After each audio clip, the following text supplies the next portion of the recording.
Guys, അപ്പോൾ നമുക്ക് തോട് കാണാൻ പോയാലോ? തോടല്ല, ഇത് റിയലി കൈത്തോടാണ്. അപ്പോൾ നല്ല രസമുണ്ടല്ലേ കാണാൻ, ഇങ്ങനെ ഓളങ്ങൾ ഇങ്ങനെ പോകുന്നത് കാണാൻ. ഞാൻ വെള്ളം കാണാത്ത പിള്ളേരെ പോലെ വെള്ളത്തിൽ നന്നായിട്ടിരുന്ന് കളിക്കുന്നുണ്ടായിരുന്നു. ഈ വെള്ളം ഇങ്ങനെ കാല് വെച്ച് തെറിപ്പിക്കുമ്പോൾ കിട്ടുന്നൊരു സുഖം, അതൊരു വല്ലാത്ത സുഖമാണ്. പിന്നെ അവിടെ നല്ല ക്ലിയറായിട്ട് കിടന്ന വെള്ളമായിരുന്നു.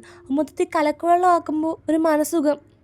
അവൾ ആലോചിക്കുക ഇതെന്തോ സംഭവമെന്ന് അവൾ ആലോചിച്ചുകൊണ്ടിരിക്കുക. അവൾ ഇതുവരെ തോടൊന്നും കണ്ടിട്ടില്ല. അപ്പം അതിൻ്റേതായിട്ടുള്ള എന്തോ ചിന്തയിലാണ്ടിരിക്കുകയാണ്. ലാസ്റ്റ് ഞാൻ കണ്ടി ഇപ്പം നിൽക്കുന്നിടത്ത് വലിയ ആഴമൊന്നുമില്ല. അപ്പോൾ അവിടെ അവളെ ഇറക്കാൻ നോക്കിയായിരുന്നു, പക്ഷേ അവൾ പേടിച്ചിരിക്കുവാണ് മൊത്തത്തിൽ. അപ്പോൾ വീട്ടിൽ പോയപ്പോഴാണെങ്കിൽ നല്ല അടിപൊളി പഴുത്ത കുഴച്ചക്ക കണ്ടാൽ നമ്മൾ വെറുതെ വിടുമോ?